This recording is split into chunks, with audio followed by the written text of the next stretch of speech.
He also was the founder of the Rhinoceros Party, which most of you will not remember, but it was a wonderful, whimsical political party. He's a playwright, he's a novelist, he's an essayist, but most of all, he's a short story writer, and his first collection in 1962, he won the Governor General's Award. His stories are molded from his cultural heritage and a physician's insight.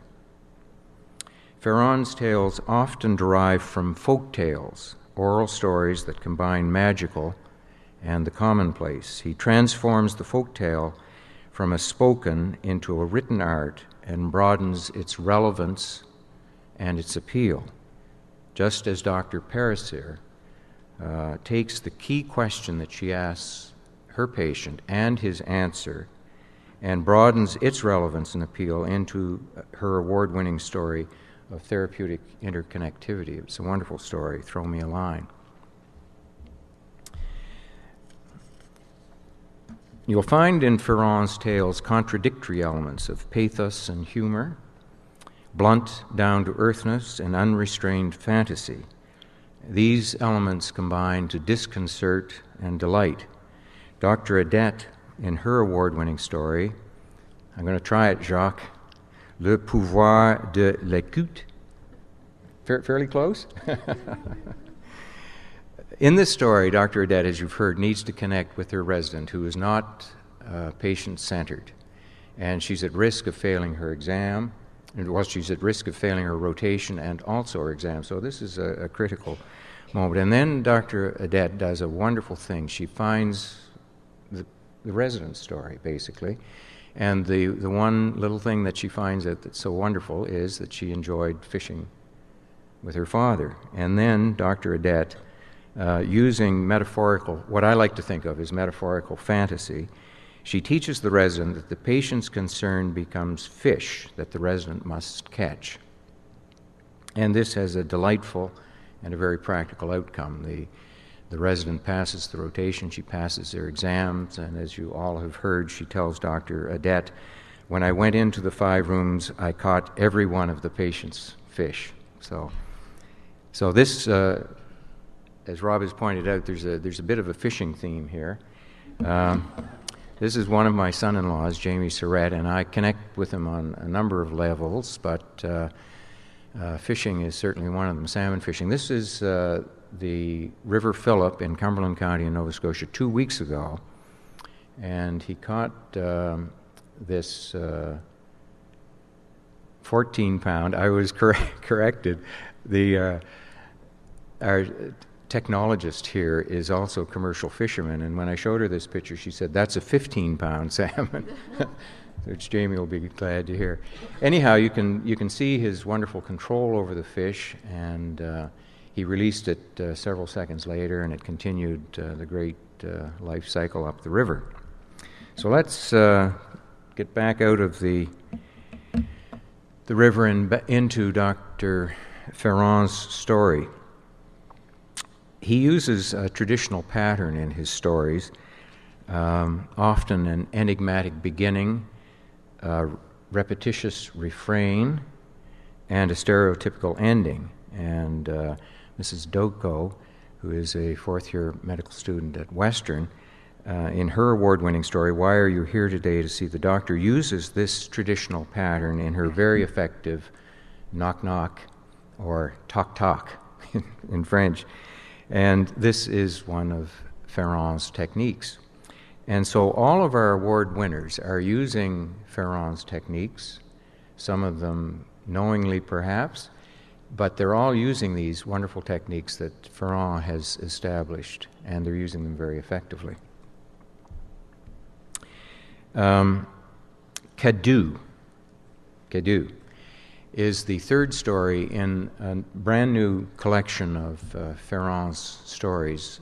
Betty Bednarski, one of his main translators, has compiled this. It's just recently been published by McClellan Stewart, and it is available on Amazon in a bookstore near you. And it's full of his very best stories.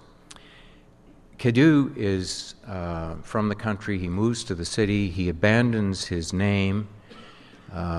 he becomes rootless, he loses his past and therefore his future.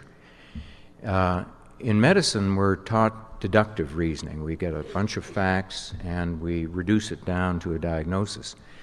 And in this particular story, Ferrand is using an inductive approach. He takes Cadou's problem, an individual's problem, and he applies it in a much larger setting. A people, a culture, the province of Quebec. It could be applied to family medicine.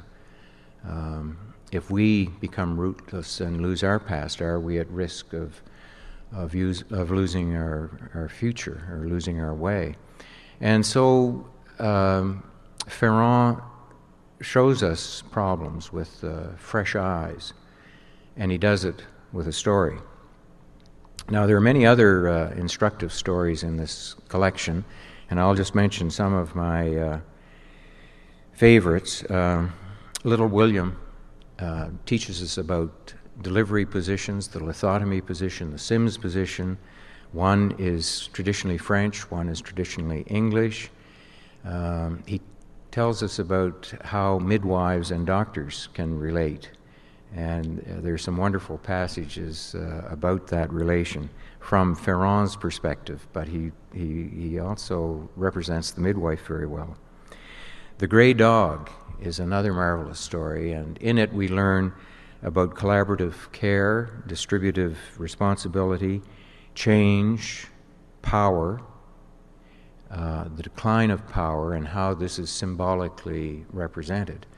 So he packs some very wonderful issues into a very small story, and they're very, very rich and well worth reading and rereading.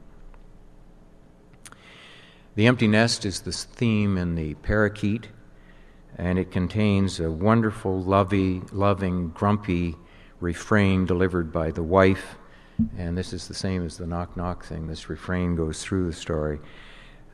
So the wife says, "The old woman looked at him and thought, 'What a fool he was! What an old fool! What concerted her was that he had always been this way and that she loved him.'" And some of you can relate with that.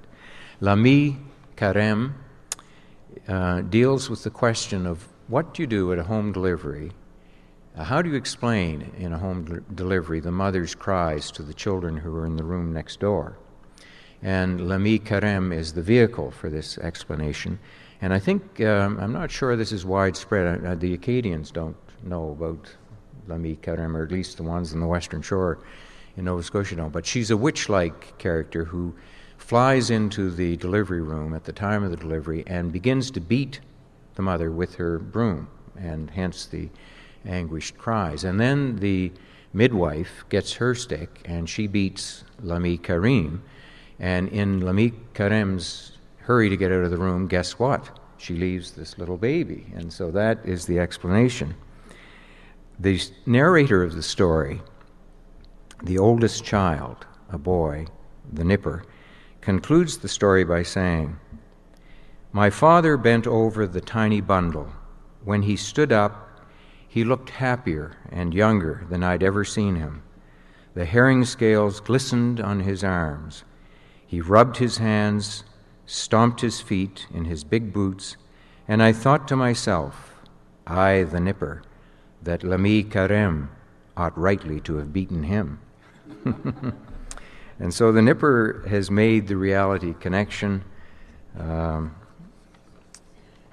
we, the reader, are given this wonderful little window on the very moment when observation and knowledge fall into place and a child is transported out of the age of innocence. So our narrative, plot, words, the importance of listening, the importance of stories. What am I doing here?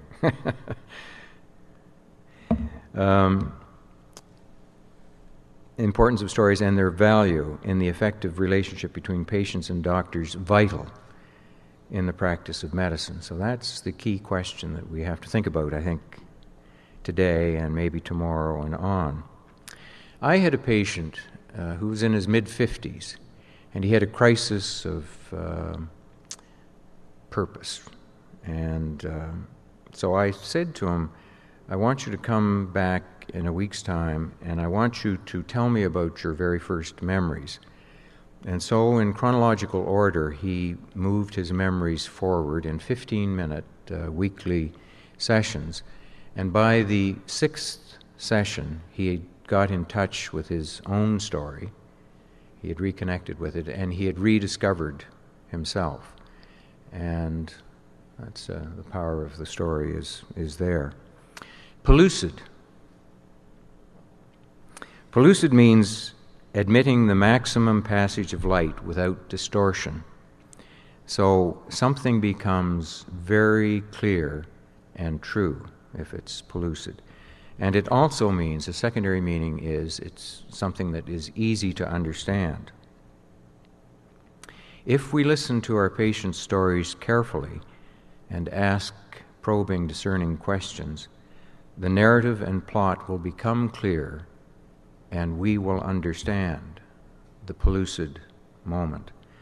The relevance of the pellucid moment in our profession is that it can derive from a story, and it can lead to a written story with a much broader relevance. It's that relevance that we are celebrating today, the importance of stories. Thank you very much. Thank you.